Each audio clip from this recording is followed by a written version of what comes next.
This is Comic Geek Speak, episode 1599, Top 5 Partnerships. You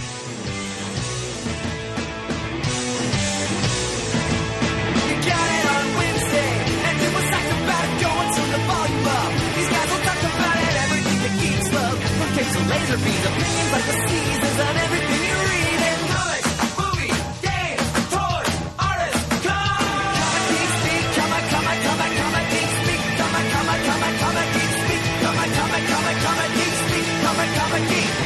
Uniting the world's mightiest heroes. This is... I'm Brian Chrisman. I'm Adam Murdo. And I'm Chris Eberly. Doing the swim. I did the Batusi for you, Pansy. Oh, I didn't see that. I don't see the camera here. Yes, I'm afraid I was your only audience for that, Chris. I mean, Sorry, sir. I was impressed. it's okay. All right. Well, this is... I guess explain why we brought this topic up. I think you had because of the playing movie, right? Oh, yeah. Well, for one, we haven't done a top 5 episode in a while, and Okay. it's always just a fun thing to do from time to time. It's a time-honored format. You know, when I was doing research to make sure that we didn't do this particular topic as a top 5 at any point in CGS past, I realized just how often we used to do top 5s in the early days of CGS. Well, we used to do 5 episodes a week, for God's sake. That's true, too. They came Fast and Furious back then. We did fill 5 the time. shows a week. We were nuts. We were young and crazy. It's a miracle we're still alive. Had a dream. It used to be like more a segment than a special type of episode in those days. That's true. We used to do some kind of top 5 almost every episode. But it turned out that we had never done this particular one before. And to answer your actual question... Eventually, thank you. in a roundabout way. But yeah, this is kind of a movie tie-in thing because by the time folks hear this, the Batman v Superman movie will be in theaters. And so it's a time to reflect on, of partnerships and friendships between characters in comic books, including the world's finest duo that will be seen on the big screen. Although they won't exactly be working in cahoots. They will not be partnered at all. They will be, clashing, which is what the promotional trailers and such that we've seen have told us so far. Some of us have seen. Well, it's called Batman versus Superman, so that's enough to tell you they're not exactly going to be the best of friends. You never know. Things could change. So this is a way of, consoling ourselves in advance with happier memories of, occasions when superheroes got along. So that was my reasoning, and because this it's excellent. Not to toot my own horn, but this was my idea. So good. It's a good idea, Mm-hmm. and I'm curious to hear all of your alternates. My God, man. Yeah, well, a couple of people have kind of called me out for the number of alternates I tend to have. It kind of becomes kind of like a self-indulgent merd fest of just to look at me showing and off all the different entries in this category I can think of. Well, I assure you that is not the case. There are lots of partnerships I could have written down on this little piece of paper I'm holding, but I kept it down to the gems. There are no rules in top 5. Mm-hmm. Just like Beat the Clock on the Letterman show. You don't remember Beat the Clock? I do. Wow. Whoa. It's been almost a year, Beat the Clock was a segment a long time ago, too. That's right. When I was watching the show regularly. If you stop the clock, okay, yeah. Yeah, he would just bring in a clock, and you'd get random people to play Beat the Clock. They'd ask what they have to do, and he'd say, you have to beat the clock. And they'd just kind of stand there looking uncomfortable until the clock wound down. And then Dave said, but there are no losers on Beat the Clock, and so he'd have the 2 Late Show models come in and hand them a big piece of ham. A big-ass ham, perhaps. Or cake or something, but... It was a different prize at the time, too. Mercy. Have you seen his beard he's got going on right now? Thanks to your Facebook impressive. feed. Yes. Very impressive. He's going to be doing a thing for National... We're talking about Letterman, of course. For National Geographic about going to India and stuff. And, oh, my God, that beard has a mind of its own. When I get to be that age, I want to have a beard like that. Yeah, you could raise animals of some kind in a beard that size. Anyway, enough tomfoolery. Chris... Who is our sponsor for this episode, please? Well, prior to announcing that, Pants, there can never be enough tomfoolery. Come now. Our sponsor is my store, Wild Pig Comics, located at 14 South Michigan Avenue in Kenilworth, New Jersey, wildpigcomics.com. Email wildpig at wildpigcomics.com. Running 2 promotions that the CGS listeners might be interested in. One is specifically geared to the listenership. Ever since I've been a regular on the show, I apparently get emails from listeners inquiring about back issues or trades or things of that nature. And I've had a lot of wonderful transactions with listeners, and I just want to make it open that possible up to everybody listening. That if you're looking for back issues, especially runs of titles, especially books from the 1980s forward, but we can even look for older stuff as well. We are ready and willing to fill your want lists. Most of our comics will cost you $1 or 50 cents. We send out at a very low cost shipping rate, and we are happy to accommodate any want list you might have. Please send them to wildpig@wildpigcomics.com, and we'll be in touch with you post haste, and we'll hopefully be able to fill your lists as soon as possible. And several listeners over the past few years have taken advantage of that, and I'm proud to say we've been able to meet many of their requests and expectations. Second, although it may be running down by the time this episode airs, what the hell, I'll mention it anyway. We're running a spring sale, which began on March 15th. It runs through March 26th. And every comic-related item in the store will be 25% off. That means our 30,000 back issues, most of which are 50 cents. They'll be 25% off 50 cents. Our sticker back issues, which are priced well below guide in most cases, are 25% off. New and used trades, we have about 2,000 in stock, are 25% off. Toon tumblers and pop figures and board games, all 25% off. And if you can't make it in by March 26th, just, again, to give an early heads up, Free Comic Book Day will be having an enormous sale on that day. And, of course, we're instituting our new auction. We're not going to do a raffle this year, Pants. I know. Goddamn New Jersey state laws. Curse you, Garden State. And, well, that's definitely one of the factors. Yes. But we'll say no more about that on the air. I'm sorry. Did I open my mouth? I shouldn't have done that. Not at all, sir. Your Pants, you have a shoe store in your body now at this point anyway, so it's perfectly fine. Because you stuck your foot in your mouth so many times. There goes the red cranium, ladies and gentlemen. And then there. Oh, yes, he's increasingly Bert, rubefacient. get the paddles. Get the paddles. Claire. So anyway, we'll be running a big auction on Free Comic Book Day, and Pants, I've already got several artist editions in the queue. Stop it. For that auction. So we'll talk more about that down the road, but I can also give another teaser. There will be a special sale code for CGS listeners. Ooh. So we'll talk more about that. Is it Pants Set Me? The egomania is fantastic. God. Incredible. And again, I'm sorry if I'm yelling at the mic listeners. I'm very sorry. I just can't control myself sometimes. He says he's having difficulty controlling the volume of his voice. So yes, please check us out at wildpigcomics.com. Reach out to us with your want list at wildpigcomics.com. And check out our spring sale, 25% off all comic-related items running through March 26th. And, of course, look forward to more news about our huge Free Comic Book Day event. What is Free Comic Book Day this year? It's May I'm brain farting. It's May 7th. May 7th. It's May 7th. So yes. Civil War will be coming out that weekend. And, gentlemen, I want to give you the same invitation. You're welcome to come to my house that weekend to crash, see the movie, come to the sale. That's right. Please do. Oh, because I have off Saturday, so I could be a Friday. Oh, I smell a road trip. Nice. Gentlemen, our door is always open. Sounds like a fine idea, Chris. Oh, wow. We may yet exploit your hospitality yet again. Your generosity knows no bounds. All right, thank you both. All right, so on to the top 5. And speaking of Letterman, I must give, of course, a disclaimer. This is not a competition. It's only an exhibition, so please, no wagering. All right, so again, top 5 partnerships. In sort of the spirit in which it was produced, which original idea, I went with mostly Silver Age partnerships. So I will give my number 5. Okay. I went with Ralph and Sue Dibney. Excellent choice. I sort of went Silver Agey with my number 5 as well, though I did in with all of them. I chose the team of Luthor and Brainiac. Ooh, that's a good one. Had to get a villain team up in there somewhere. Yeah, you villain lover, you. I am. My number 5 selection also has its origins in the Silver Age. J. Jonah Jameson and Joseph Robbie Robertson. Hey now. Oh, excellent. Nice. I like this. Well, I'll start out, of course, Ralph Dibney as elongated man, Sue Dibney, his wife. Yes, they were married, but they also, investigated, cases together back in the Silver Age. And one of the cool things about Ralph Dibny is that he was one of the first. I'm not sure if it was the first. One of the first superheroes chronologically to practice his craft with his secret identity being known to everybody there. Right. He had a mask and a secret identity at first, but but then he just went, "Hey, I'm Ralph Dibny. Look at me. Here I am."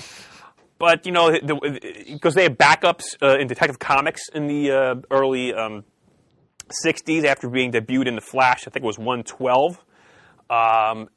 And Kennedy met with the Flash every now, but just they're working together and everything. And of course they worked together, I guess, in the Justice League, Europe, later on, I guess, like the 90s or whatever. And of course, after the events of Identity Crisis and 52, at the very end of that, I thought it was just sort of a nice detective together working together in the afterlife. But we never saw that happen as him as Ghost. One thing I was disappointed about. 52, they never got to continue on their adventures as the Ghost detectives, which I think would have been a really cool idea. Yeah, real rich potential there. Really cool Allowed idea. to die on the vine. Yeah. And I actually own one of the pages from issue 1 of Identity Crisis, which depicts the first meeting of Ralph and Sue Dibny, which I really like to have that page. And actually Brad Meltzer is drawn in the background. So, Ragnar Ralph. So, I really like that page. I thought this was really cool. So, that's my number 5, partnership, Ralph and Sue Dibny. Pants, let me ask you a question. Yes, sir. What are your feelings on how Sue Dibny met her demise in Identity Crisis? God, I mean, at the time, I was riveted to that story. I mean, I think Shane was still working at Toys R Us at that time, and I was getting my books, once a month, and he was going to the shop and he'd bring them into work. I'd read them right away, and I just devoured that. How it affected Ralph and 52 was, I mean, we would have had his arc in that story. I really enjoyed his trip through that book as well. So it's... Yep, and his trip was important to several other characters' trips. Absolutely. So it's really tough for me to speak ill of that, which I know it's really tough. I haven't really reread it since it happened, but... I can understand why not. Yeah. That was a series that I was actually reading as it came out, and... my reaction to that element of the story, which was pretty key, was kind of the central event of the whole story, Identity Crisis, but was not positive. And I agree that much came out of it that made for some good storytelling, but it's just a shame that we had to stuff another Gail Simonian girl into the refrigerator in order to make that happen. Yeah. And also to turn Dr. Light into this psychotic rapist to make him a more interesting character, supposedly. And just, So, it is a shame. But and correct me if I'm wrong, wasn't the murderer of Sue Dibny the Adams' crazed ex-wife? Jean Loring. That's spoilers, right? Spoilers for a 10-year-old book, but yes. Yeah, well, it's 10 years. They'll Okay, I wasn't sure. I just wanted to refresh my memory. So that's kind of a besmearing of another longtime DC Comics love interest into the bargain. And so many times with some of these series where everything is you're so excited, what's the mystery, until you get to the reveal at the very end. It's like kind of a, oh, really? But then it can't live up to that kind of hype. There was so much hype with this initially. Tons of speculation. Like, who's going to die? What's going to happen? And then who's the killer? Is like, will they reset reality again? Yeah, but I was enthralled. I was enthralled. Mm-hmm. I remember that was... I hadn't quite become a member of the CGS cast yet at that time, as I don't believe you had either. I had not. So I was kind of listening along to what the guys back in the studio were thinking of it as we went, because I was still out serving time in Bowling Green earning my master's degree. Serving time? Yeah, I'm sorry. I shouldn't have used that particular phrase. Put your foot in your mouth there too, huh, Murd? Well, it's all right. It's all right, Murd. You have a Stride Right store in your body compared to Pants' Foot Locker, so everything's okay. Wow. Yeah, getting some mileage out of that metaphor tonight. Okay, let's go on to your... Beat it to death. Let's go on to your number 5. Well, before I do, though, getting away from... I'm trying to get away from me and my ourselves point. And Identity Crisis and all of that. Ralph and Sue was on my list of alternates as well. Okay. I mean, you sort of began with something of a disclaimer as to the fact that they're husband and wife, but they also work together. And it's we did do a top 5 romantic relationships in comics a while ago, but since my thinking for partnerships as defined here would be just like working relationships, and as you said that again there are no rules. Yeah, right. It's our hill and our beans, and, and the parameters for these top 5s are always very loosey goosey, as Shane likes to say. Just about anything goes. But yeah. The two of them did work together, solved crimes together, had a long, happy career as, well, co-detectives and also as husband and wife doing exactly that. They're like the Nick and Nora Charles of the DC That's universe. a very good analogy. Yeah, and I'm glad that they made their own tier list. Yes, I yes. kind of thought that they would, actually. Yeah. And in case you didn't know, Ralph and Sue actually have showed up in the New 52 continuity. Do tell. I'm not sure if I should because it's something of a spoiler. Oh, okay. Tell me off the air then. I will. Let me Yeah, write- I will. But I will absolutely let you know the specifics there. I don't know and, when to write it down. I'm going to find a paper here. But anyway. I'll let you know which series you need to check out. But it's one that I think you've been curious about anyway. Okay. All right, so my number 5. We've already said that villains are sort of a weakness of mine. I enjoy supervillains as the center of attention, as protagonists, driving the story, not just as the antagonist for the good guys, but making plans and hatching schemes of their own. And I like any story that casts a little extra spotlight on them, and team-ups are a good occasion for that. And when coming up with partnerships to put on my top 5 here, I was trying to steer clear of just one-off pairings of villains or heroes, for that matter. Okay. It's supposed to be more like a Sure. like an enduring Right. partnership. And Luthor and Brainiac certainly teamed up more often than just the once.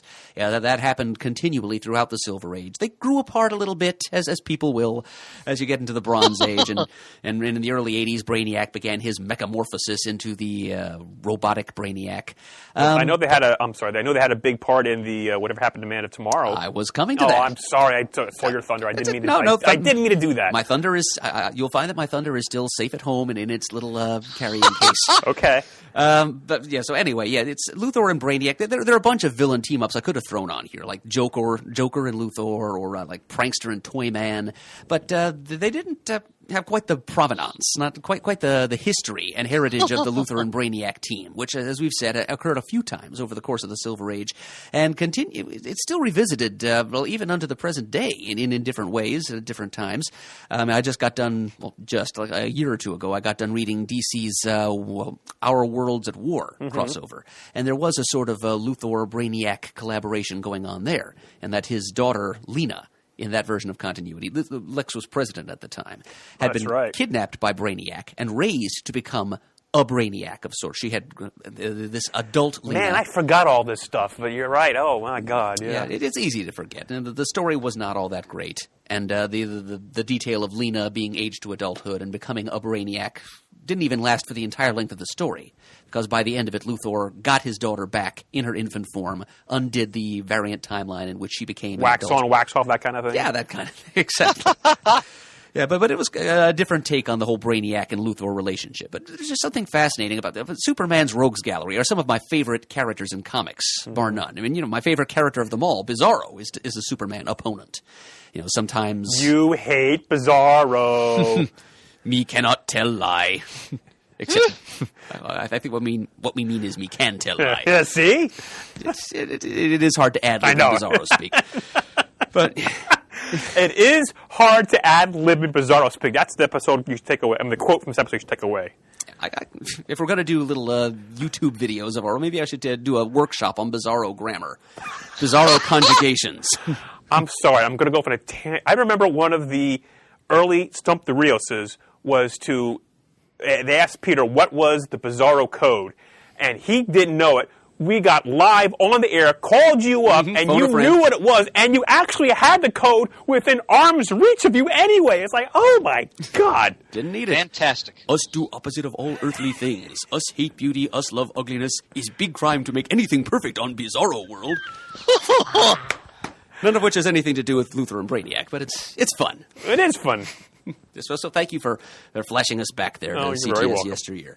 But yeah, so I love Superman's rogues. I mean, they're kind of undervalued. People compare them negatively to Batman's Rogues Gallery, which is not entirely fair because everyone knows Batman's got the best villains in all of comics collectively. But Superman's got some real quality characters in his Rogues Gallery as well. And to see the two most lethally intelligent rogues that he possesses, the human, vengeful Lex Luthor, representing the pinnacle of human mental development, poisoned by his envy and resentment of the pinnacle of human or mortal physical development in the person of Superman, on the one hand. And then you've got this personification of technology in the person of Brainiac, who has a personal connection to Superman in that he kidnapped an entire city from Krypton, the bottle city of Kandor. So the two of them each have different reasons to have vendettas against Superman. They have their intellects in common. And see the two of them work together to see their egos create friction with each other. Even back in the Silver Age, the tension between them was kind of palpable. And to see where the directions that took in the years and ages that have followed has been very interesting. And then the high point of that, to return to what you said about the Whatever Happened to the Man of Tomorrow, the Alan Moore written swan song of the pre-crisis Silver and Bronze Age Superman, that gave us the most chilling interpretation of the Brainiac and Luthor team ever seen. Yeah. When Brainiac assumed a new, more controlling role in the partnership. Yes. In case some listening have not seen I that. love how you that can story. just get that out there without even spoiling too much. Very cool. I try. But yes. So these two titanic intellects and egos working in tandem to take on and, if temporarily, triumph more than once over one of the greatest heroes in all of human fiction and literature, and even mythology, arguably, it's noteworthy. And so I decided, among all the different possibilities for villain team-ups I could put on my list, I went with the team of Luthor and Brainiac. Excellent. Now, I wanted to stay away from some of the obvious choices that, everyone's talked about at length over the years and in various, in all different comic book communities. And as I was composing this list, this is one of the first partnerships I thought of, because I've always found it one of the most entertaining supporting cast characters in comics. And I think one of the strengths of the Spider-Man series is, I think he is one of the best supporting casts in superhero comics. And the highlight of that for me has always been the Jameson-Robertson relation. Of course, Jameson is the publisher of the Daily Bugle. Robertson is initially the city editor, then the editor-in-chief. And I'm not going to go on. All I'm going to do here, if you don't mind, I'm going to read a couple panels from Amazing Spider-Man 73, back in the Silver Age, which I think perfectly captures the dynamic between Jameson and Robertson and why I find it so compelling and so immensely entertaining. Well, I can't do character voices as well as Murd, but I'll do the best I can. Now, just a little bit of context here. Jameson has been in the hospital because in issue 71 of Spider-Man, Spidey was in battle with Quicksilver when Quicksilver was wearing his green costume. Mm-hmm. And as is always the case, there's a misunderstanding. They fight, then they make up, because that's the Marvel way when it comes to heroes meeting. And Jameson is determined, as always, to reveal Spider-Man as a menace based on his war perspective of the character. And he confronts Spider-Man, and Spider-Man gets his blood up, and he doesn't actually harm Jameson, but he loses his temper, and he just kind of threatens him and shouts at him. And Jameson has a panic attack, and he ends up in the hospital. While he's in the hospital, Robbie takes over the paper, and of course he starts to publish articles that portray Spider-Man in a favorable light. And once Jameson's out of the hospital, he returns. Robertson! Where's Robertson? Aha! There you are, you quisling! You Benedict Arnold! You made a hero out of Spider-Man when my back was turned! Now, whoa, JJ, simmer down. The Bugle's supposed to tell it like it is, right? Wrong! You know how the Bugle feels about that web-slinging weasel? You know how I feel about him? Sure, so write all the editorials you want. It's your paper, but the news column is in my department, and I call him as I see him. You think I can't fire you? You won't have to sack me, man. If you want the news distorted because you wrote in Paranoid Vendetta, get yourself another Joe. Now wait one ding-dong minute there, Robbie. I accept your apology. So, throughout the history of the Amazing Spider-Man, and I miss these characters. You don't really see them in the Spider-Man comic today. They've always established there's a deep respect and trust between these two men, despite how different they are. Obviously, people don't know Robertson is black. He's actually one of the first black supporting characters in comic books when it was introduced by Lee and Romita Sr. In the mid-1960s. And Jameson, of course, is the curmudgeonly, old-school publisher of the Bugle, who really has a good heart. But as they revealed in Amazing Spider-Man number 10 in the Ditko era, that he's jealous and envious of Spider-Man because Spider-Man makes him feel small. So he's determined to use the power of the press to tear him down and put him in his place as he sees it. And Robertson, of course, has always defended Spider-Man and seen that he has, noble motives. And they always go back and forth in this argument, but at the core of that, with good writing, they always establish that these men have a deep trust, respect, and affection for each other. And as in this one scene, Jameson, he can't run the Bugle without Robertson. And in the previous issue, 72, there's a classic moment where Jameson's in the hospital bed, and his son John, the astronaut, brings in the daily, because he has to see the edition of the Daily Bugle every day while he's in the hospital. And he's incensed to find out that Robertson's portraying Spider-Man as a heroic figure. He tries to get in touch with the Bugle, but he's screaming in the phone. He calls the operator thinks he's calling for a bagel store, and he gets in this big argument with the operator, and the doctor has to sedate him, and they're wrestling into the floor and so forth. I got to say, as a side note, if you're a fan of Spider-Man, if you haven't read this era of Spider-Man, I'm talking about the mid-1960s, let's say issue 50 to issue 100, let's say, I think this is some of the strongest writing of Stan Lee's career. I think he's hitting it on all cylinders when it comes to the Spider-Man character, his supporting cast, the voice of Spider-Man. I think Brian Michael Bendis spoke about how this era of Spider-Man is one of his favorites, actually. This sort of latter 1960s period in the character's history. But there's a lot of great moments like this where you really appreciate the relationship between those two very important supporting characters. So my number 5 pick again is J. Jonah Jameson, old flathead, as Spidey might call him, and Joseph Robbie Robertson. Now, you mentioned Spider-Man issue 50. As I was going through some of the, I guess, price guide, looking at something, I came across that apparently, you can correct me if I'm wrong, it's listed that in that book is a cameo of Johnny Carson and Ed McMahon. Is that true? I haven't read 50 in a long time, Pants, but if you give me one moment, I can jump over at my libraries right next to me. I can go check. Certainly. Well, give me 1 second, gentlemen. Absolutely. Well, he's going to check that out. I guess you would be the next one to do your fourth pick, but we'll wait for him to come back here. I would, yeah. All right, and there he is. He's back. All right, now let's see what we got here. Issue 50 with the iconic Spidey No More cover. Right. Yes. In fact, we have a reproduction of that cover right over there. Yes, we do. Wow, how about that? That's right. I'd forgotten about that. That's like a nice little sunken frame and everything. Really nice. God, Ramita Sr.'s art is tremendous. Holy mackerel. I'm looking for Johnny Carson and Ed McMahon, you said, Pants? Yeah, as a cameo in issue 50 is what I was led to believe. I don't see them. I'll go through the book again, the issue again. I could have, if it's one panel, maybe I just missed it. It may be one panel, maybe like the TV's on in the background. I don't know. I just thought, I did not know that. Let's see. Yes, Jameson gleefully getting the Spider-Man costume so he can frame it on his wall. Oh, wait. Hold on. Okay, yes. Okay. Jameson is... it's page 10 of the original issue. Okay. Jameson, it's the top panel, is on the Carson show. Ed McMahon is holding up... God, Ed McMahon has dark hair. He's holding up Spider-Man's costume. I'll give the folks a close-up view of it, Johnny. Let's not forget to mention that it was the My Daily Bugle that first published the news. As a public service, of course. We're offering a bargain subscription rate right now. Jonah, always shilling. And then Carson, suppose you get the conversation back to Spider, Mr. Jameson. Naturally. You don't think I was trying for a free plug, do you? Carson says, oh, perish forbid. So, that's it, yep. Excellent.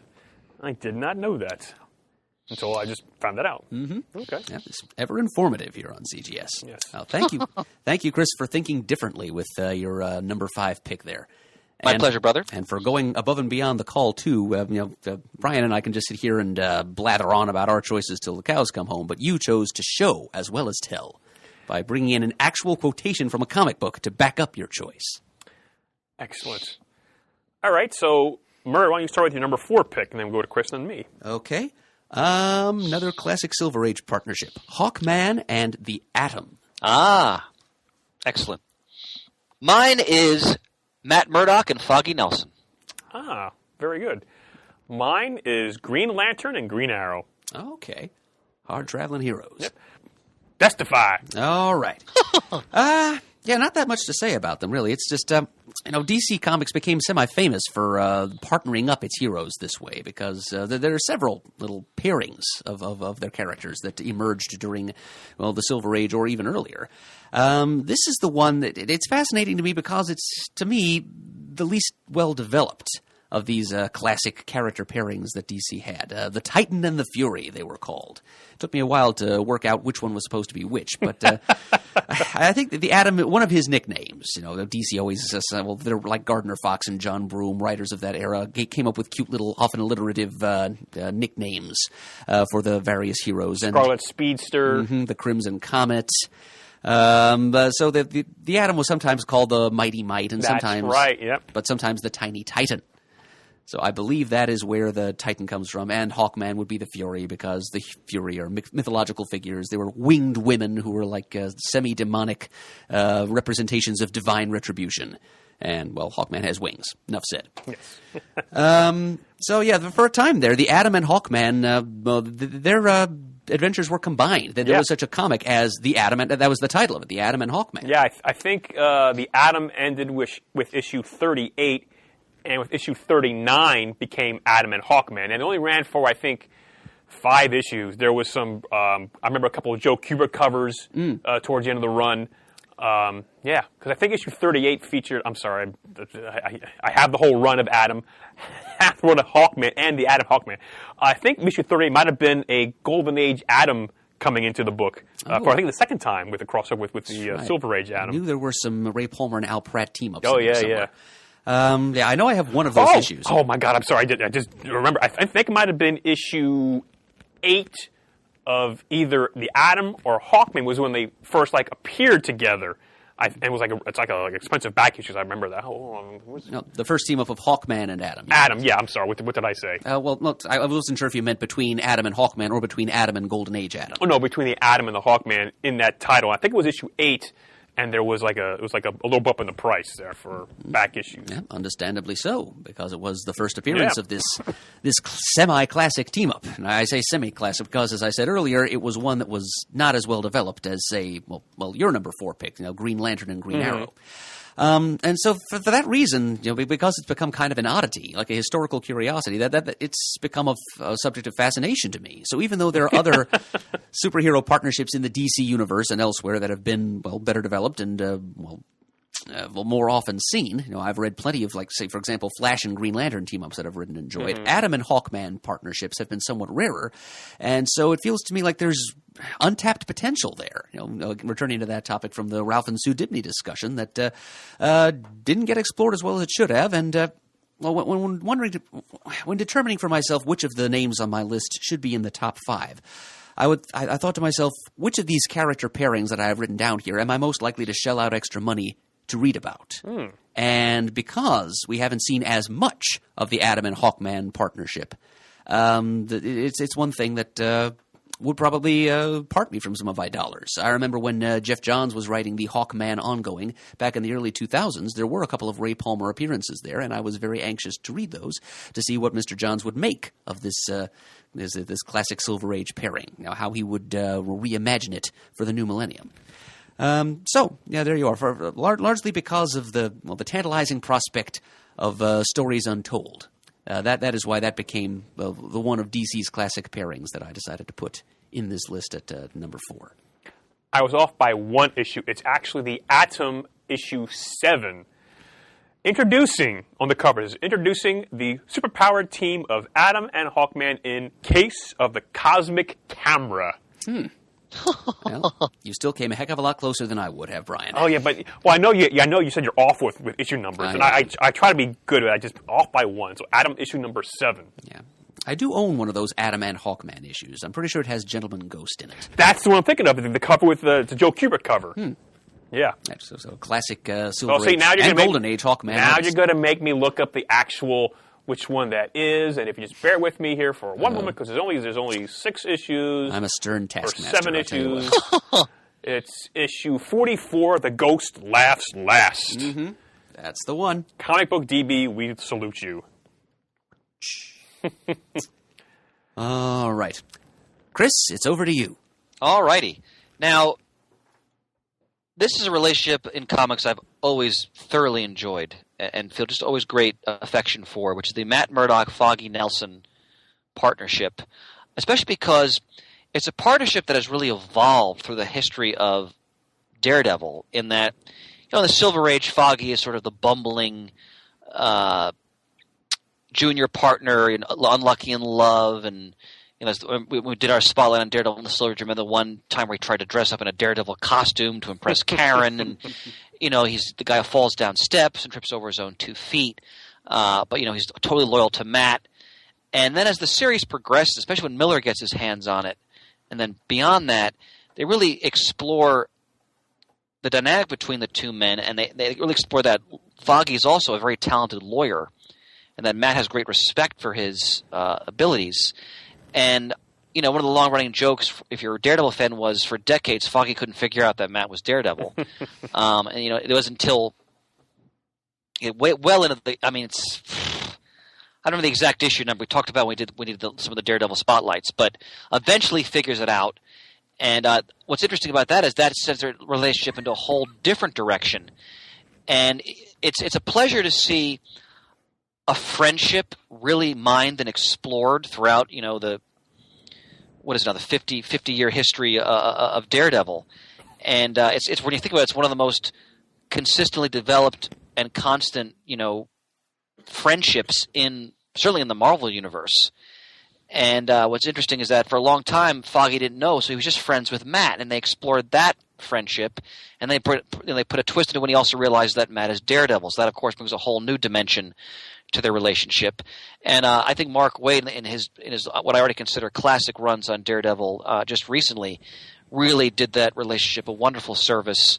Readers may recall that Foggy developed cancer, and that really brought it home to Matt just how important Foggy is. Because when you think about it, Foggy is the one constant in his whole life. Women come and go, people die, as is often the case when you're involved in Matt Murdock's life. But Foggy has always been there.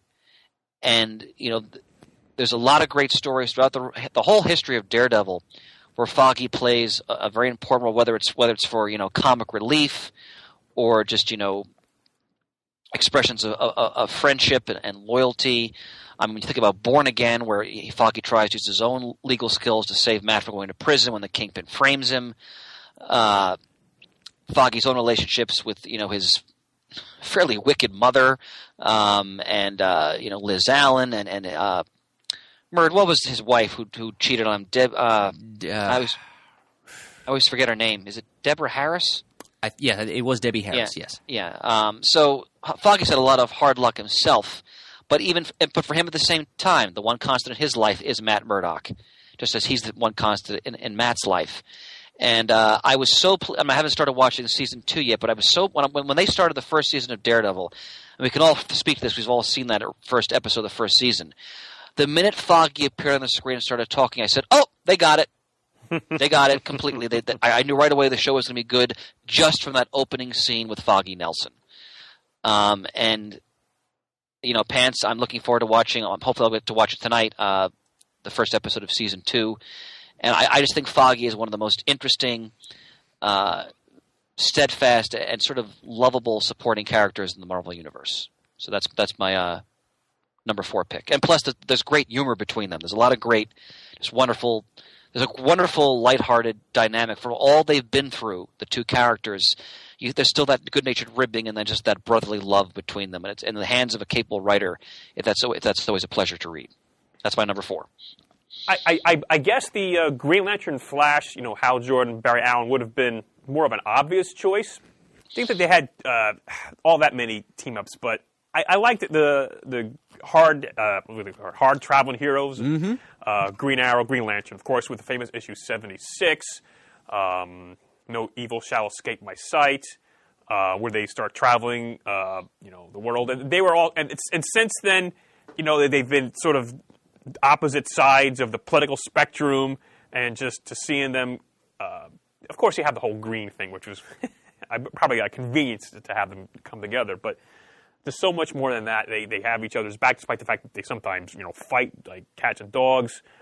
There was that scene in 0 Hour when, Hal Jordan was Parallax, and Green Arrow had to shoot him with an arrow. It's like that, it seems he was a villain, but it was his friend, Hal Jordan. So heart-wrenching. Heart-wrenching. That's just one of those endearing partnerships. I always loved it. And, of course, old Denny O'Neil, Neil Adams run, which actually that's the one run of Green Lantern I don't have because it's so expensive. I actually have the books all around that, but I have that in a nice hardcover collection, of course. My number 4 pick was Green Arrow, Green Lantern. Yeah, it just dawned on me the other night as I was watching an episode of The Flash on the CW. Time was when Green Lantern and The Flash were good friends, and Green Lantern and Green Arrow were good friends. And we've never seen that much interaction between Flash and Green Arrow. I remember there was an issue of that Mark Waid written, Barry Kitson drawn, The Brave and the Bold. Murd, you took the words right out of my mouth.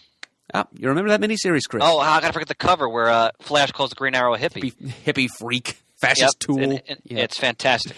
And now there they are on TV, and they're like the premier team-up of characters in the DC TV universe, Flash and Arrow. Yeah. By the way, if you haven't read that miniseries, I'm speaking to listeners here, that's a great miniseries. Flash and Green Lantern, Brave and the Bold. That is a fantastic. I mean, it has such a wonderful feel. Again, Mark Waid just when you want a great retro story that just harkens back to that age, no one does it better. And I think it's still available in trade paperback, or you can find it in bargain bins like at Wild Pig Comics, for example. Was that also Barry Kitson on the art for that? I believe so, yes. Okay. Yes. It's a fantastic story. All right. I think it's my turn, correct? Right you are. All right. My number 3, I had to go to a tried and true oldie but goodie here for me. Captain America and the Falcon. I'd be disappointed if that wasn't on your list at all at some point. Same here. My number 3, Green Arrow, Black Canary. Nice. For mine, I went back to the Golden Age. Johnny Thunder and his Thunderbolt. Oh, say you. Say me. Murder, I'm looking forward to your dissertation on that. That's the way it should be. Oh, my God. That was not planned, but that was wonderful. CGS magic. Gentlemen, I just got chills. Lionel Richie. Oh, my God. We threw in a Lionel Richie reference here in the episode. I'm sorry. No, I'm not sorry, David. That was fun. Don't apologize, Pants. Come on. Remember, this is our hill. This is our beam. That's right? correct. I hear Leslie Nielsen every time we use that. All right, so for Captain America the Falcon, when I was first introduced to comics in the late 1970s, and I got, random books, as I mentioned many times, from, my cousins or convenience stores or flea markets, rest stops, what have you. So several of the comics I got were Captain America and Falcon comics from the Bronze Age. And I was even as a young kid, I was immediately taken by the dynamic of that partnership. And as I got older and I read most of the stories, collected them in the back issues or trades, going all the way back to his original appearance in Captain America 117, the Lee Colin issue, where the Falcon was in his original green uniform.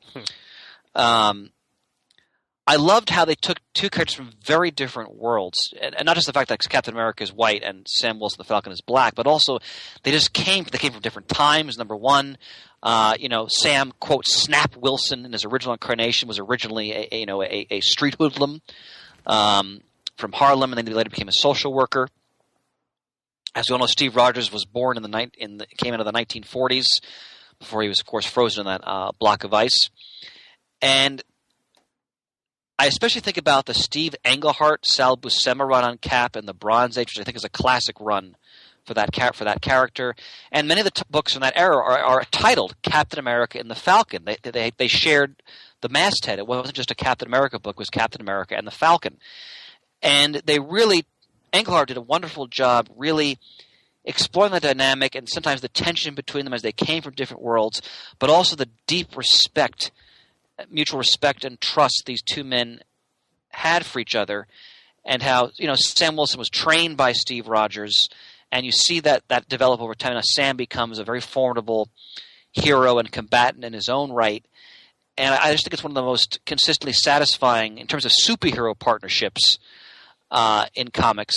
And I think that I want to mention, by the way, in the Captain America Winter Soldier film, the writing and the acting was so good in that opening scene where they meet on the National Mall, and you believe within minutes that they have a bond. You really believe the dynamic between those two characters in the movie, and that's a testimonial to how good the dynamic is in the comic. Because if you don't have that foundation in the comic book universe, it's not going to make as believable transfer in the way they did in the movie. Because that movie, which I still think is the best Marvel film thus far, is so deeply rooted in the dynamic of those two characters, and that's a testament to Stan Lee, to Steve Englehart, to Ed Brubaker, to all the different writers who've tackled the Captain America Falcon partnership. And plus, they just look great. It's just a great visual, Cap and then Falcon with his wings, and Red Wing, the bird that's always accompanying him. And we should also mention that in the Bronze Age, the Falcon didn't actually have his wings yet, and he was keeping pace with Cap by using a wire to kind of move from building to building, and they had a lot of great. Again, Sal Buscema did some of the best work of his career when he did that lengthy Bronze Age run in Captain America and the Falcon. So, tried and true partnership that I've always loved, and that's my number 3. Excellent, very good. I went with Green Arrow, Black Canary. Again, another partnership, as well as eventually husband and wife. Mm-hmm. But I can just remember a lot of the stories in the Justice League. He was a pretty bird. He was always trying to woo her, so to speak. And sometimes she was, sometimes she was just not having it. But, they worked so well together. They eventually had their own series, during the 2000s, mm-hmm. where Mike Norton working on the series. And they eventually did get married. But that's just one of the partnerships I thought was this really good team there. And of course, what they went through with the longbow hunters and everything, he stuck by her and everything. And that was just a really fun. Now that wasn't fun, obviously, but just the longbow hunters wasn't fun. No, right? Just their partnership in more ways than one. But it was a slow. How long it took them to get to the altar? Let's say. Mm-hmm. I don't know. I just found the whole thing fascinating, but also with the whole pretty bird thing. Yeah, and the fact that it was a coming together of a golden and silver age character. Right. Because I guess I think it was JLA 74, 75 when she came over when Larry Lance died. Is that mm-hmm. correct? Yeah. Yep. And then that's the whole thing with you're sort of track. Okay, which Black Canary is this?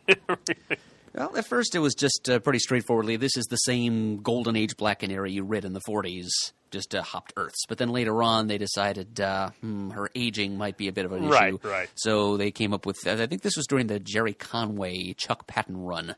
It was in the 190s of Justice League of America. They came up with this convoluted story explaining that, it's actually been the daughter of the original Golden Age Black Canary who's been running around with Black Canary. While Green Arrow. But what did I said Black Canary. Yes, didn't. That's okay. She was running around with herself. Yeah.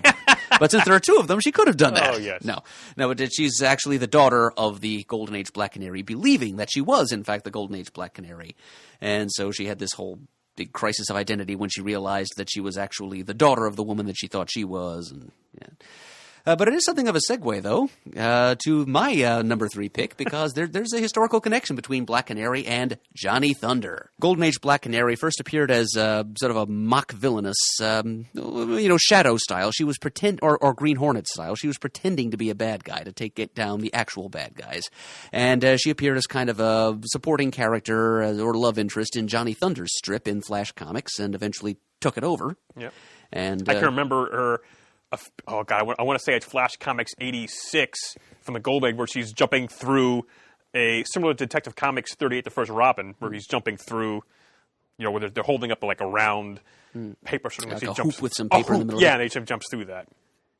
I'm going to find it while you keep talking. I'm sorry, I interrupted you again. I kind of like to see. I can't picture that cover. Okay. But yeah, so anyway, Johnny Thunder himself, he's one of DC's Golden Age greats. Kind of an unsung hero, but he was really a humor strip when he first appeared. He first appeared in Flash #1, I believe, and he's just an average Joe, maybe even a little bit below average. Johnny was never all that bright, and he didn't have a very long attention span, could never hold a job, was bumbling from one would-be career to another, having misadventures, but he had a big heart, and he meant well. And he also had a magic genie. Because he was born under a mystical star sign in the zodiac of the tiny Asian country of Bodnesia, and he was a seventh son of a seventh son. The Thunders are a prolific bunch. And so, by virtue of this, he became the predestined heir of a magic Bodnesian thunderbolt, who was much, much later retconned to be actually a fifth-dimensional being from the same place as Mr. Mxyzptlk, the all-powerful imp that bedeviled Superman for so long. But in the Golden Age, none of that was known yet. This was just a magic little sprite that Johnny, thanks to a ritual that was performed on him as a baby, he was kidnapped by Bodnesian monks and put in charge of this thunderbolt so that he could then eventually use this magic power to lead the nation of Bodnesia to victory against their rivals. But he made his way back to the United States somehow, found his way back to the arms of his parents, grew up just an average American lunkhead in the age of the Depression until he came of age in the early 40s, and he wasn't really aware of how his thunderbolt worked at first. He would just say the magic trigger word, which was CEI-U, or say you, which explains the whole bit that Brian and I were doing with the Lionel Richie song there. And he most often would say it accidentally in conversation. Yeah. Like, say, you wouldn't be... And then, of course, next thing you know... And the next thing he said would then become literal truth, because that's how the magic of the Thunderbolt worked. That and the fact that the Thunderbolt did not have a very great degree of respect for Johnny. Was convinced that it was smarter than Johnny was, and was probably right about that. At the beginning of their relationship, their partnership, if you will, you didn't actually see the Thunderbolt very much. He didn't become a visible character in the strip until somewhat later. He was mainly an invisible presence, but in his first appearance, he showed up as kind of this inchoate cloud-like being that Johnny wished aloud that he could make his way up to the top floor of a building quickly, and the Thunderbolt appeared, became visible just long enough to crack a big grin and kick Johnny in the pants to propel him to the top floor. So that was kind of it was kind of a shticky relationship between the two, the comedic foil and the sort of sort of like Harpo Marx and Chico Marx almost, in that the Thunderbolt didn't speak but still got big laughs. But eventually, though, the Thunderbolt did develop a voice and a vocabulary, and he would frequently refer to Johnny as Master John, and he became it was sort of like Wooster and Jeeves then from the P.G. Wodehouse short stories. The vacuous, bumbling employer and the much more intelligent and competent gentleman's gentleman, Jeeves. And their personalities underwent. Well, Johnny remained pretty much the same, but the Thunderbolt's personality altered quite a bit over the years, depending on who was writing him. But it's always fun to see those two together, and I've always just kind of liked the power set that Johnny had, thanks to the Thunderbolt. Just this, slightly unintelligent but well-intentioned bumpkin walking around in his plaid green jacket and his bow tie, and with a magic pink electrical genie that can make anything happen that Johnny wishes. It's quite a wish fulfillment fantasy, and it's kind of refreshing in a world of costumed heroes to just have that guy in the green jacket who can hold his own with all these costumed gods. And it's all thanks to his pal, his ever-loyal, if occasionally beleaguered, servitor, the Thunderbolt. And that relationship, this partnership, reached new levels, of course, in the Jeff Johns JSA series when Johnny reached the end of his mortal life, and the Thunderbolt made the ultimate sacrifice, merged its very life essence with Johnny's, so that Johnny became the Thunderbolt, in effect. And he then partnered up with the person who had been the Thunderbolt's most recent master and partner, Jakeem Thunder. So it became Jakeem Thunder and Johnny Thunder. It was like a new act from then on. But yeah, it was just I always loved Johnny. He was one of my favorite JSAers, just for the fact that he's not your typical costume demigod with his Miraculo pills or his magic rings. He just had this slightly snarky genie who would do whatever he wanted, but sometimes at a cost to Johnny's own dignity. It was always a fun dynamic to see, and a cool visual too. The guy in the bow tie and the blazer riding on the back of it was slightly homoerotic when you think about it. Riding on the back of the Pink Thunderbolt. But yeah, I like Johnny a lot, so I gave him my number 3 slot. Cool. The Black Canary first appeared in Flash Comics 86. Well, no, hang on a minute. I'm going to show you the picture on my phone, Word. The cover, I was thinking of how it was Flash 92 when she got her own, I think, segment of the book. That's the cover I was referring to. In a feature of her own. Right, feature of her own, yes. Yep. And there's Flash and Hawkman holding the hoop. Yep. They didn't even let Johnny do that much. Maybe he's lying flat on his back for her to land on when she comes through the hoop on the other side. I wonder if he's still in the book at that point. Yeah, well, I did say that she kicked Johnny Thunder out of his own strip. Yeah. Yeah. All right, so we're at to number 2 right now. My number 2 is, again, it's pretty much all Silver Age-ish for me. That's where I went. That was the spirit, I think, of the idea. I went with Flash and Kid Flash. Good choice. I actually left the Silver Age far behind us for my number 2 choice, which is Quantum and Woody. Ah, okay. Nice. My choice is the modern era Starman and the Shade.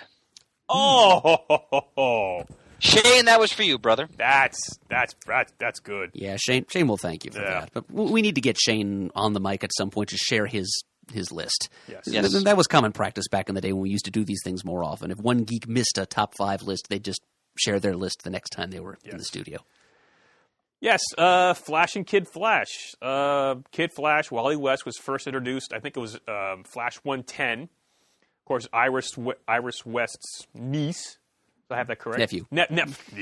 Nephew. No, that'd be a different story altogether. It would. Nephew. And of course, just similar. I think he became a big fan of the Flash, and of course, Iris knew the Flash, and can I meet him? And they met him, and how did you get your powers?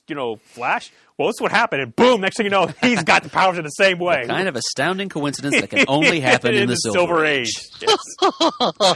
So then they partnered around, and in the beginning, he had the same costume as the Flash, Kid Flash did, and then one of the very first Flash comics I ever bought, I think it was Flash 135. I should look it up here. Is where he gets his new costume because there's this device that makes your wishes come true. And Barry was, I was thinking that you should get your costume of your own. Next thing you know, boom, he has the costume of the yellow top with the I guess the red pants there. That became his Kid Flash costume when he was in the Teen Titans. And they had adventures throughout the Silver Age, and then of course he went on to become Kid Flash went to become one of the Teen Titans. Merge, you have something to? Which issue were you? I think it was 135. I will check that right now, and I would bet money that you're right, though. Secret of the 3 Super Weapons. Yep, it's right there on the front cover. Barry using his mind over matter powers to alter Wally's costume. Yeah. And they were partners throughout the whole Silver Age and the Bronze Age, even teaming up with the Jay Garrick Golden Age Flash on occasion. And of course, when you had the Crisis on Infinite Earths, he took Kid Flash while he took on the mantle because he so admired him so much, and that really stuck with me. So that was my number 2 partnership, Kid Flash and the Flash. Yep. Could be argued that his Uncle Barry stayed with him and continued in partnership with him even after his death. Yep. Because Wally never left the memory of his uncle behind. Nope. All right. What's your number 2 again? Oh, Quantum and Woody. Quantum and Woody. The world's worst superhero team. Yes, they're probably the least well-known pairing of characters we've mentioned so far. They were introduced by technically the Valiant universe, but it was Acclaim Comics by then. Aha. Because after the first, incarnation of Valiant had come and gone, and they'd gotten into financial trouble and had to sell out to the Acclaim Entertainment video game company.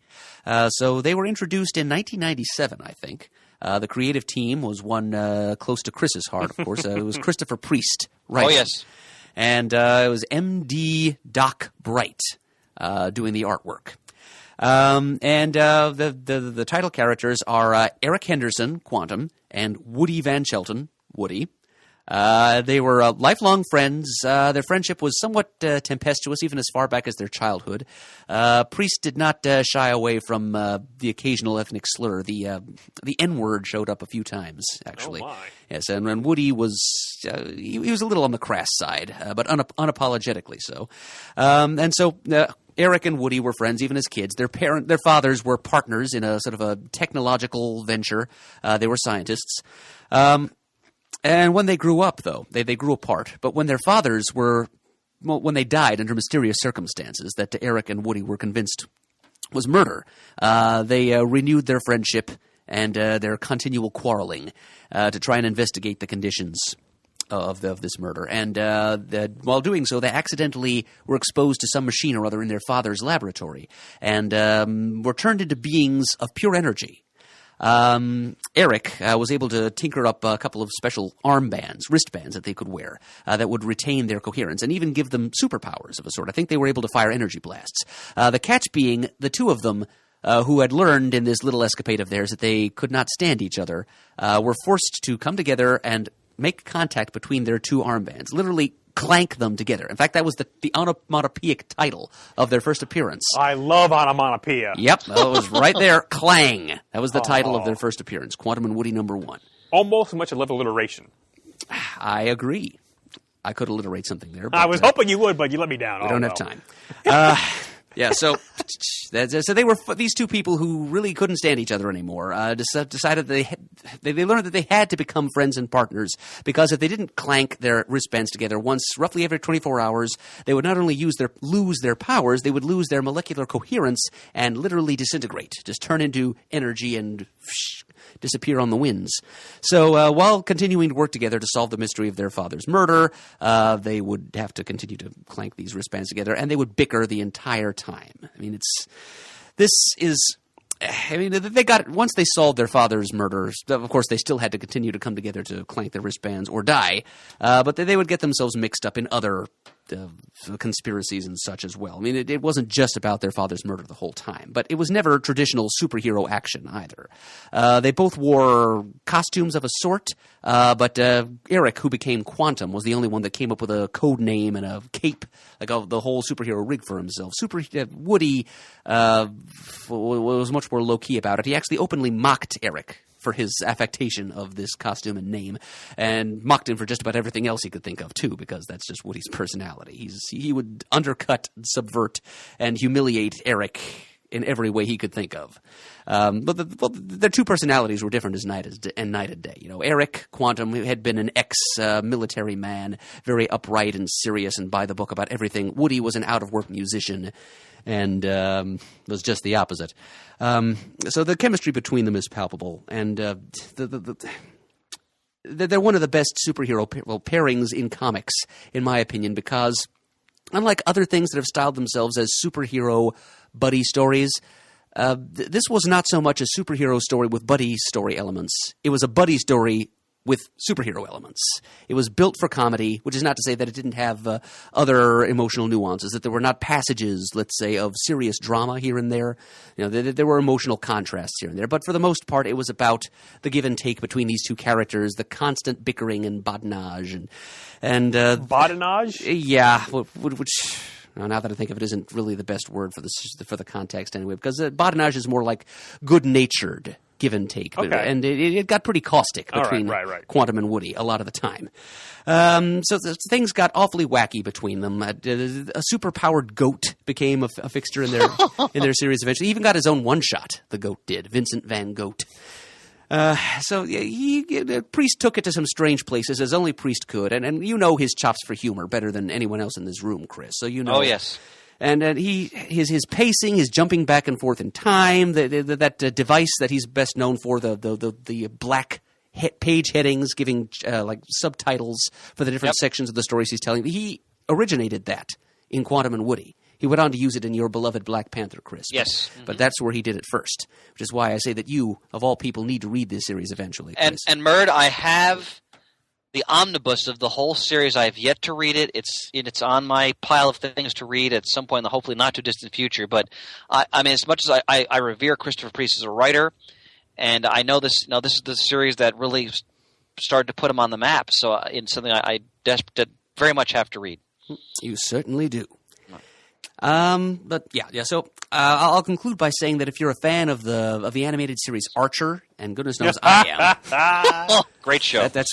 I'll drop everything anytime that show is on and just watch it. So even if I have to stay up till 2 a.m. to do it, which I often do because that's when it's on FXX. But the humor you see in Quantum and Woody, the interplay between those two, is very similar to the kind of dryly hostile, very verbally clever humor that exists between the different cast members in Archer. Just picture Archer and Lana Kane if Lana were male, and that's basically what that's kind of the dynamic that Woody. That is quite a testimonial right there. Outstanding. Yeah. So, but let's be clear, they're not a couple. That's a running gag in the series. They're constantly having to assure people that they are not a couple. Often in unison, they say this: "We're not a couple." So yeah, Quantum and Woody. All right. When I was thinking of this list, this is one of the first partnerships that came to mind. For me, the James Robinson, Tony Harris, and the other artists who were involved in Starman that's one of my all-time favorite series. Period. I think it may be Shane's most favorite series, if I remember correctly. I think you are speaking the truth. I don't think he would correct you on that. And one of the strengths of that series was how much Robinson developed the idea of legacy in the DC universe. This is, of course, we're talking about the pre-52, New 52 DC universe. And Murd, is the Shade a Golden or Silver Age character? He is a Golden Age character. That's what I thought. Okay. Yep. And Jack Knight as the modern era Starman, who really reluctantly picks up his father's mantle and takes on the role, but again in his own unique way. And I hope down the road we can actually do. I've talked about this with Shay, where we can do episodes where we can really discuss Starman as a series and really plunge into the various collections. But for me, one of the highlights of that series was not just Jack trying to find his own identity while reconciling that to his relationship with his father and his father's history and his brother's history as various incarnations of Starman, but also how Jack forms this very interesting relationship with the Shade, who originally was a supervillain, correct? Oh, in his early appearances, yeah, right? Jay Garrick Flash. Yeah, and Robinson. I think Robinson's interpretation of the Shade is one of the most compelling sort of. I wouldn't say reimagining, because he doesn't ignore the Shade's history, but let's say a reinterpretation of that character and his place in the DC universe, not just in the present day, but to the Golden Age and even beyond that. And the Shade is, in some ways, a noble character, in other ways, a very morally dubious character. But at the core of that is that there's this clear, developing respect and partnership and affection between him and Jack Knight. And I mean, the Shade became, I think, so popular in Starman that he got his own miniseries they did for him around the same time as the Starman series was coming out. Mm-hmm. And it's just again, you always love a good anti-hero, and I think the Shade is one of the great anti-heroes. This version of the Shade is one of the great anti-heroes in comics. And I remember when they launched the New 52 and they let Robinson do a Shade miniseries, I was so excited about that, because when you read it, you felt like it was the same Shade you had read in the Starman series in the original or the older DC universe, and that was very refreshing for me. And it's just, if you have not read Starman and you're a lover of superhero comics, of DC history, and just a well-told tale that focuses on character and human interest in these extraordinary circumstances. Starman's obviously a book you have to read. And I was just pleased to see in the latest previews, we mentioned this, they finally are finishing to publish the softcover collections of that series. They were on hiatus for a long time with that. But for me, the Shade is the most compelling character in that series, because you're never quite sure what he's going to do. I mean, he's a killer, really, and he does some things that are questionable, but at the end of the day, you find yourself rooting for him, and he does follow a code that in many cases sort of helps out Jack Knight in his own adventures. And it's one of the most compelling characters. It just really brings out just the grandeur in the Starman series. So that's my number 2. That's just an amazing choice, Chris, and I completely forgot about that. And then again, so many times when we do anything on the show here, we're talking about books, I need to frickin' reread that again. It's been, I think I read it since it really came out. Well, I've said this, stuff. And I propose, I think down the road we should read all the books as a series of episodes. We should just read everything we ever own again and talk about it. I mean, between watching TV and reading comics, that's all I want to do. That's all I want to do. I don't do anything else. Well, there are other things I want to do I can't mention on the air. Well, you have, you have a wife, so. Oh, come on, Pants. You're still alive, too. Come on. Say that again? You're still alive, too. Come on. I'm still alive, yes. Yeah. Anyway. All right, now, number one. Number one. Murd, start us out. It might even be anticlimactic at this point, but the world's finest duo of Superman and Batman. Okay. Only appropriate, my friend. This one was easy for me. T'Challa the Black Panther and State Department liaison Everett K. Ross. Well, yes, that was an obvious choice, Murd, but I went with something else that is near and dear to my heart. Partnership, not more... The JLA and the JSA. Ooh. Nice. Good one, Pants. Yes. Okay. But Murd, talk to us about Well, what more? world's finest. What more can I say that hasn't already been said? All right, really? on to you, Chris. No, I'm sorry. Yeah, it's not going to be much longer than that, really. It's so much has already been said about these guys. I mean, they're the world's finest team. I mean, if they're not number one on my list, then what is all that? Just empty hype? Not on this podcast, mister. It's just they're two characters who are, well, I'm not going to say literally, but on a symbolic level that's extremely close to the literal level, like night and day. You know, they're as different as night and day, and Different as one. Oh, I was doing the Patty Duke song for a minute there. but they're not identical cousins. All their But lives. they're different as night and day. They are that, and yet there is essentially interconnected as night and day too, as one must follow the other. They're very, very closely complementary archetypes. You know, sun god, god of the underworld. They're symbolically they're very densely linked, and the team ups between them over the years have varied in quality quite a bit. Some of them have made sense, some of them haven't. Quite a few bad stories have been turned in, I'd even argue, in the name of bringing these two characters together. But quite a few memorable ones have as well. I mean, it's just throwing logic and myth sense aside, it's just cool to take these two characters who have been the favorites of so many kids over the years, so many comic readers of any age over the years, and putting them together in a single story. I mean, one writer, Alvin Schwartz, I think it was, argued that he was among the first to attempt to write team-up stories between them, opined that they went together, quote, like ice cream and mustard. So there's some difference of opinion as to whether or not they should be considered the greatest partnership in superhero comics, whether they should ever be friends at all. John Byrne was one of those who came down on the side who thought that if these two characters existed in the same world, they would not get along. And so in the early post-crisis DCU, he did away with the long-standing friendship between these characters, and their first meeting with one another was kind of an antagonistic one in a particular issue of the Man of Steel miniseries. I want to say issue 3. Could very well be.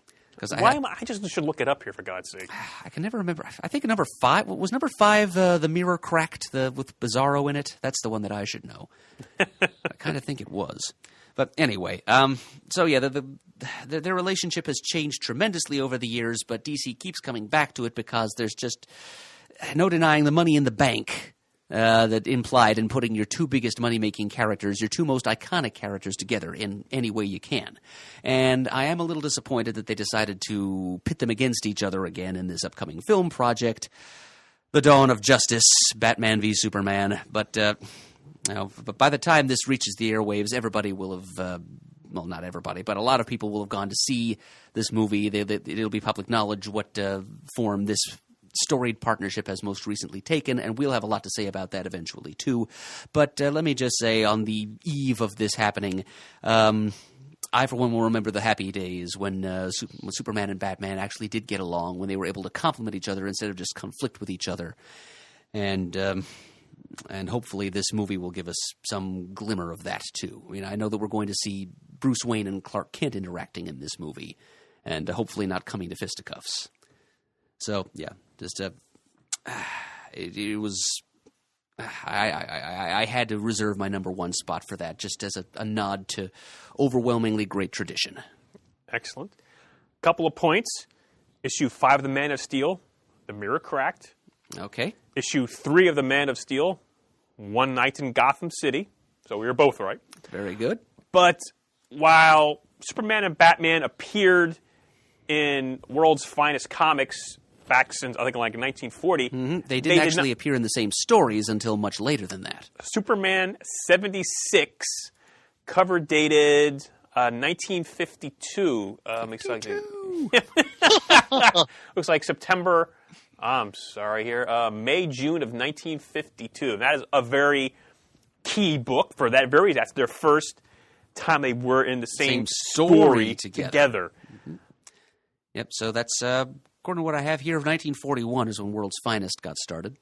And it was World's Best, of course. Well, that's right. For its first issue. Also, the World's Fair, I think, had something to do with that as well. Yep. So, but both issues, both World's Best #1 and World's Finest #2, both came out in 1941. Mm-hmm. So, over 10 years after their first appearance in the same comic, they finally found their way into the same story together. Yeah.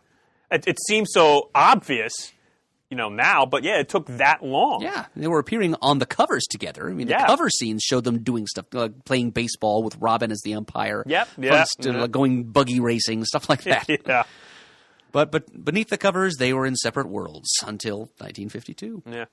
But you're right. I loved all those stories, Silver Age, Bronze Age, where they were friends. Mm-hmm. Yep, that World's Finest went on for 300-plus issues, after all. So, as I said, those stories may have varied somewhat in quality. Sure. But still, it's the mere fact that it was such a long-standing going concern. I mean, they've probably teamed up more than any other two comic characters you could name. That'd be an interesting thing to research, for some of the research. It really would. Hire a statistician using money that we don't have. And Murd, tomorrow's latest issue of Back Issue is all about Superman and Batman's relationship. They go into the Super Sons. Oh, wow. And a lot of the Bronze Age material. You should pick up that issue. I think you'll really enjoy it. Actually, I believe I pre-ordered it from DCBS, so it should be coming my way at the end of this month. Yep, absolutely. All right, now, this was an easy selection for me. And again, I want to preface, I know we've been talking about quite some time about a coming Black Panther spotlight. It is on the docket, and barring some scheduling snafu or disaster, that will be happening in the latter part of April. So that is on the way. So I'm going to be talking a lot about this relationship when we do that spotlight. So I'll just quickly here, when Marvel Knights, that imprint, relaunched the Black Panther as a series, I think it was at the very end of the 1990s, if I remember correctly, and Christopher Priest was chosen as the writer. Priest had the brilliant idea to create a supporting character who basically provided the point of view of the audience. If you were thrown into the Black Panther's world, how would you react to these incredible situations you were in? So he created this guy named Everett K. Ross, often known as the whitest of white men, who is a really kind of nerdy, diminutive, but highly intelligent and motor-mouth wit. And he is a State Department official who is attached to T'Challa when he comes. T'Challa is the king of Wakanda, so he's a sovereign ruler. When he comes to the United States in the first issue of that, what I consider classic series, and for the next 50 issues, Ross is one of the key narrators of the whole story, and you see much of the story through his eyes and through his hilarious sense of humor. And Merv was talking before about Quantum and Woody, and Priest's comedic voice. You definitely get that again in the Black Panther. In fact, I'll read. This is from showing my comments here. This is my first volume of my bound collection of Priest series, which my dear friends Ryan and Dan got me for a birthday present many years ago. One of the best gifts I've ever received, which I'm currently rereading for our upcoming spotlight. But if you go to issue 1. This is in Ross's. Now, in this splash page, Ross is crouched on top of a toilet in his underwear, holding a pistol, with a look of sheer panic in his eyes. The story thus far: Buster, a rat so big you could put a saddle on him, continued to elude me. The client, who is T'Challa, and his personal entourage had moments before collectively leaped out of an open window, leaving me, Everett K. Ross, emperor of useless white boys, to fend for himself among the indigenous tribes of the Leslie N. Hill housing project. Zori was into his third retelling of how the great god T'Chaka ran evil white devils from their ancient homeland. The bathroom had no door. I still had no pants. And the tone just goes right from there. And what's fantastic about this, not only is Ross a wonderful comedic foil for how really otherwise serious the Black Panther series is, I mean, and Priest's use of him in the story in the series is brilliant, because Priest purposely cast T'Challa not as a superhero, but as a king and as the political leader and really the spiritual leader of an African nation. So in many ways, he's impenetrable to us because he's plotting. He's 6 moves ahead of everyone else. And that's the Black Panther, and so he uses Ross to provide us sort of an in into the Black Panther's world, and in doing so, throughout the series, you see T'Challa and Ross develop really a very close friendship, even though they're diametrically different in every way imaginable, and it works.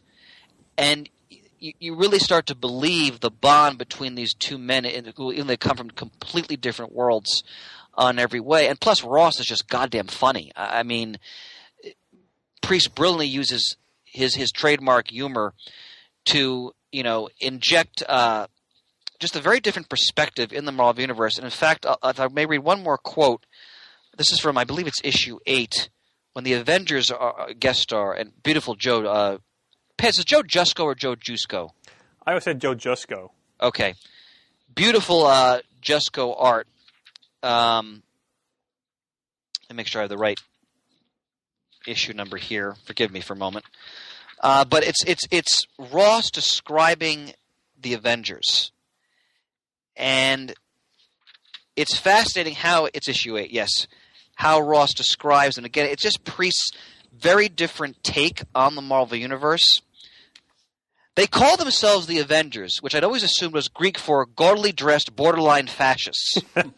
I always wondered who appointed these guys to, quote, avenge me, a group of people, unelected, unregulated, and powerful enough to level entire cities. The village people with repulsor rays. If I could have figured out what made these people any different from any other radical militia group, black militant organization, rogue ex-mutants, or the moral right wing, I'd probably have less problems with the obscenity of New York's mayor grilling supporting them while aiming guns at his own citizens. So we're going to talk about this series in much greater detail in the next month. But for me, the linchpin of this whole series is the relationship between T'Challa and Everett K. Ross, and for me, one of the most entertaining and thought-provoking partnerships in comics. So that's my number 1. Yes. Especially evocative for me, Chris, since I've recently watched the Back to the Future trilogy for the first time, and it's clear that Everett K. Ross is kind of a stand-in for Michael J. Fox. Oh, absolutely. Yes. Absolutely, Mert. He was on TV at the time on Spin City when Chris was writing this, so that's probably where he was, or where his Ross mojo was coming from. Yeah, I agree. All right. Well, my number 1 was the JLA and the JSA. Mm-hmm. I have such a fondness for their team-ups. They just had team up every year. It became an annual thing. Crisis on Earth 3, on Earth X, on Earth S. I mean, your eyes just lighting up here with all these crises I've heard.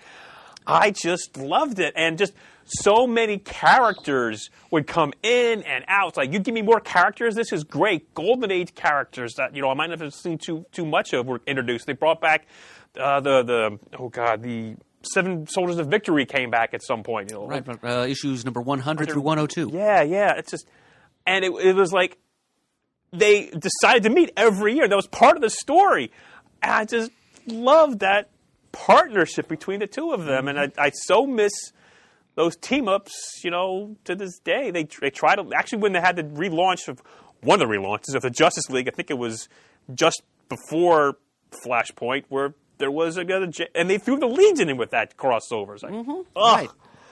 Oh, like the Lightning Saga, I think Exactly, is what it was, yes. with Brad Meltzer. Oh my goodness, I love that. So yeah, for partnerships, this is the first thing I thought of, and because it's so many involved. It's not just 1 or 2 people; it's teams. Right, and in classic JSA fashion, really, they would break them off into like 3 segments of each stories, like little pairings made up of a couple of characters from each team. Exactly right. Oh God, I love that stuff. Yeah, more partnerships for your buck there. I'm going to go back and pull my archives out and have to read this stuff. Oh, Jiminy Gods. Yeah, you're making me, Jones, to go home and read my Crisis on Multiple Earths trades. Oh, yeah, they made about, I think, like 4 of those trades, if not more. Yeah, several. At least 5. They did one that was just team-ups, which was, well, not the 2 teams together, but just one-on-one stories from, well, like Jay Garrick and Barry Allen, or Hal Jordan and Alan Scott. Do they have the Ray Palmer and Al Pratt? They do. Oh. I love this stuff. This was a great idea. We had some great stuff here. And now to the alternates. Now, I don't have any... Actually, well, I did have the one of Adam and Hawkman, but Chris, let's get your alternates out of the way first. I'm Yes, sorry. I mean out of the way. I mean, before we get murdered, his litany of them. No problem, Pants. Actually, I didn't prepare any alternates for this episode. Oh, well then, Bird, the floor is yours. Power Man and Iron Fist aren't even on your alternates list? Well, you know what? Yeah, they're definitely. Yeah, that's a good point. They're definitely a very strong alternate. In fact, they could have easily made the top 5 if I just interchanged them with somebody else. I do love that team up dearly. So that's definitely an alternate for me. And I spoke about them at length actually in our latest OTR, which will be being put up very shortly. So Well, it's already up now by the time you hear this. 'Cause Yeah, exactly. That was 2 episodes ago. Yep. So go back and listen to that if you didn't already. Okay, Right. I'm going to add one more thing to your list of alternates, Chris. Daredevil and Black Widow. You know what, Mert? Funny you mentioned that. I was considering them, but I went with Matt and Foggy because Foggy's more of a constant in Matt's life than Right, Natasha True, is. right. true. It's So, a much more long-standing and literal Yeah. partnership than... but that's a great one too. Absolutely. All right, so my first alternates, the first runner-up, we'll say, Janice Vell, Captain Marvel, and Rick Jones. Mert, that's one I was considering too. Well done. Yep, Well done. That's a series that I miss, but fortunately I don't have to miss it because I'm not done reading it yet. But yeah, more great bickering and zingers exchanged back and forth across dimensional barriers between those two. Another close runner-up, Oracle and Black Canary. That's a great choice. one. Great Which, choice. unfortunately, Yeah, since the Killing Joke has now been announced, never even happened. yeah. Wait, I didn't realize that. Yeah, They've announced that? they've completely retconned it out. Apparently, it's been explained away as something that was planted in Barbara Gordon's mind. I want to say Batgirl 49 of the current series, there is something that happened in there that explained it. I haven't read it. I'm just reading what I've read of all of it online, so I can't speak too well of it. But I can't speak well of the. So they're saying she was story. paralyzed, but it wasn't by the story in The Killing Joke? I think she was never paralyzed at all in the New 52 post-Flashpoint continuity. I think that whole part. No, she was, because I read the first several issues of the new I wish Danielle here. She could speak to this better. Well, but yeah, I remember the first issue. Gail Simone put something in about how she was Oracle. Yes, that whole thing yeah. happened, but so yeah, that's It's in the story. I want to say Batgirl 49 is when the whole thing came down. yeah. Well, I don't know. Bird, the if particulars Danielle were here, around. I'm sure that would have been one of her selections as well. Yep, the original well Birds done. of Prey. So now we run down the rest of the list. Nightwing and Flamebird, the Batman and Robin of the Bottle City. Of course. Plastic Man and Woozy Winks Oh, yes! Terrific. for the funny. Another villain team up, Juggernaut and Black Tom Cassidy. Oh, Yep. Bird. Yep. Very nice. You think there's no honor among thieves, but that's one of the most enduring friendships between villains. Yeah, because there's real affection between those characters. Yes, they really do care about each other. Yep. Star Spangled Kid and Stripesy. It's a Golden Age classic. They can never... Pat Dugan? Right. And Sylvester John Pemberton Jr. They never could agree which one was the sidekick. Then Ralph and Sue Dibney, Okay. Doctor Strange and Wong. Great choice. That's a great Oh, one. Mert. Yeah, fantastic. he does it every time we have a top 5. He goes on for hours and we say, oh, that's great. Why didn't I think of that one first? Yeah. Well, here's another one that you're going to like, Chris. The ultimate Marvel villain team-up. Doctor Doom and Namor. Yes. 'Cause that literally dominated the Oh, pages yeah. of the first, like, Secret Epic. Society. Supervillain team-up. Supervillain team-up, right. Like the first 6 or so issues of that was just those two. Yeah. And Mert, I think of that Secret Invasion one-shot where Namor and it's when Osborn is running Hammer and Namor and Doom are. I think Alex Malev drew it, if I remember correctly. They're alone in a room, and Doom's talking about how Osborn is clearly unstable, and he says, "You know what? When the poop hits the fan," he says, in a far more eloquent way. He says to Namor, I have the land and you'll have the sea. It's fantastic. It's kind of, you can just picture Zeus saying that to Poseidon, you know? Another villain team up, a husband and wife this time, Absorbing Man and Titania. Ooh, Yep. fun, very fun. Yep, spinning out of the original Secret Wars there. A one-man, one entity, you might say, partnership, Firestorm.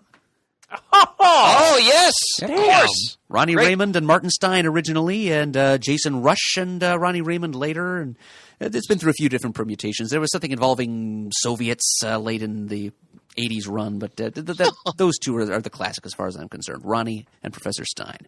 Mentalo and the Fixer from the good Nice. old days of S.H.I.E.L.D. Monsieur Malat and the Brain. Oh!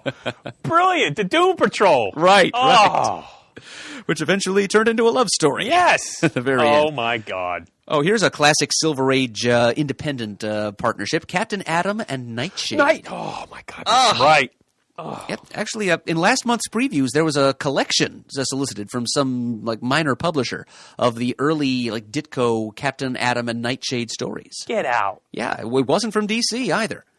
Get out. Yeah. And some of the early Nightshade backup stories from those Captain Atom comics. She actually had some solo stories. It had some of the first published Jim Aparo work anywhere. Oh, Nice. man. You're killing me, Murd. You're killing me. Do you think you own any of those?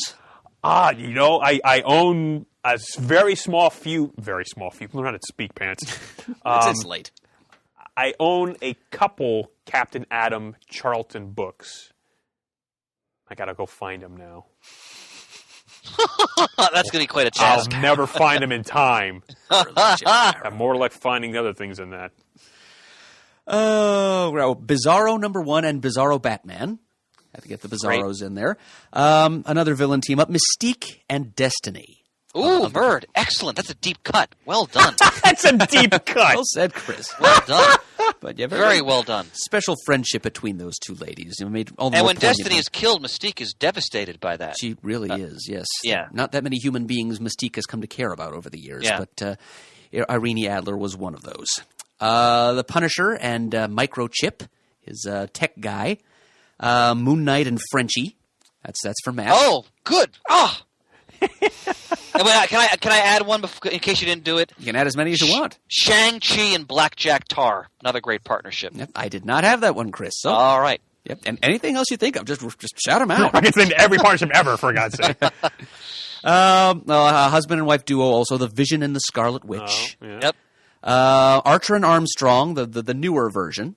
I don't know much about the original Valiant version, although I have read their first appearance. But their partnership in the new, most recent Valiant universe is the one series so far that I've enjoyed the most.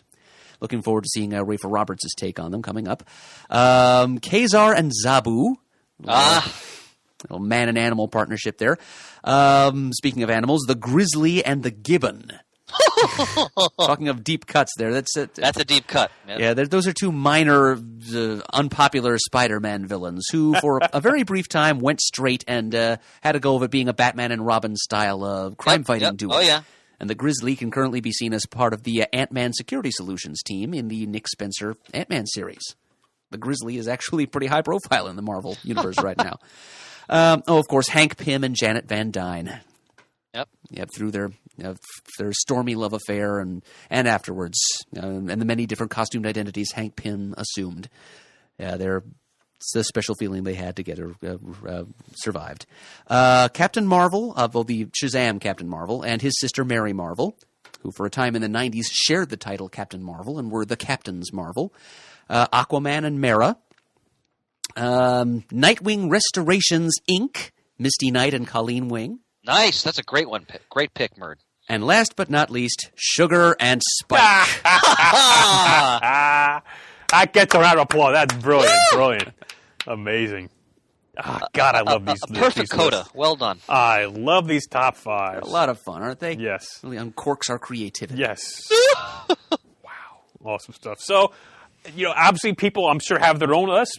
Go to the forum. That'd be a great place to chat about the top five partnerships. Oh, yes, we heartily encourage that. And when I first heard it, top five partnerships, well, you could have said, ooh, Lee and Kirby. Mm-hmm. You could have said, Ditko and, Lee. Well, maybe not so much. Well, you know what, Pants? But, you've just given us an idea for another top 5. I did. What was you do that? top 5 creative teams. Oh, my God. Denny O'Neil, Neil Adams. Oh, we have to do that. That's a great Pants! Not even thinking you provide us with another wonderful idea. Every now and then, it pays to have me around. Yep, because there is no off position on the Genius Switch. No, there isn't! You remembered that! Wow, I talk out. Never forget that. Never forget that. I have that on a T-shirt somewhere in my collection. I believe you. I do. Came from Worldwide Pants Incorporated, actually. So that is a very good idea, but I must point out here that it will not be the next one of these top 5s we do, because we owe Ian Levinstein a top 5. He made a suggestion some time ago that we do, I won't reveal it here, but right. It's reassurance to Ian that we will be using his idea sometime in the future. Yes. And it's not that far away from your idea there, Brian. So Understood. We'll have to leave it's a variation on it. Right. We can do both. We can do the one we just discussed and Ian's idea to separate episodes, basically. So, or if we really wanted to kill ourselves, we could just put them together in a single episode. episode. For the love of God! 2 top 5s. Insanity. It's a top 10. Well, we're counting down 2 different things. So top 10 is someone else's gig. It adds up to, it could be. Never mind. I was about to make a mathematical joke, and it's beyond my ability. Okay, well, that was a hoot and a half. I go so far as that was actually 2 hoots. Wow, 2 full That hoots. was 2 full Absolutely. hoots. 2 full hoots. That might you could have said Dr. Midnight and Hootie. I could have done that. I was thinking more about Raisin Bran, though. 2 hoots of juicy raisins in Kellogg's Raisin Bran. 2 hoots. Oh, my fantastic. God. That's making it into the episode description, by the way. Oh, okay. All right. Is there anything else? Any other business to discuss? Don't think so, except to... No, not on my end. Well, another word from the sponsor, perhaps. Well, yes, of course. Once again, this episode is sponsored by my shop, Wild Pig Comics. Go to wildpigcomics.com for information on both although it might be ending by this point, but what the hell, by our spring sale running through March 26th, 25% off all comic-related items in the shop, including our 50-cent comics. If you're a CGS listener, and of course if you're hearing this you are, please send us your want list to wildpig@wildpigcomics.com. We've been doing that, providing that service for many listeners over the year. Now we're formally just making everybody aware of it. We are more than happy to try to fill your want list, especially for any era, but especially books from the 1980s forward. We can do runs, and most of those books will be 50 cents or $1 a piece with a low flat mailing rate. And stay tuned for further information for our massive FCBD event, which will be happening on May 7th. Where you can watch Pants get really red in the face. He tries to win some auctions. Well, I don't know about that. WildPigComics.com. Do you have Detective Comics 260? I need to finish my run there, sir. I do not, sir. Not at this time. I'm sorry. All right, Merv. You got us now? I gotcha. All right. If you want to send us an email, our email address is comicgeekspeak@gmail.com. If you'd like to leave a voicemail, you can call 267-702-6642. Follow us on Twitter. We're at Comic Geek Speak. Visit our Facebook page. Give us a like or two. Come to thecomicforums.vanillaforums.com to take part in one of the greatest little comic discussion groups on the internet, and also to leave feedback about this and many other episodes. That's where you can go to share your top 5 partnerships with us. We would love to see them.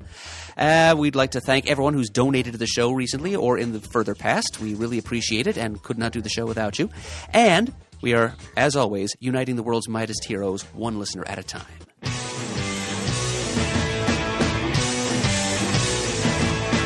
got it on Wednesday, and it was like about it going to the volume up. These guys will talk about it, everything that geeks love. From kicks and laser beams, opinions like the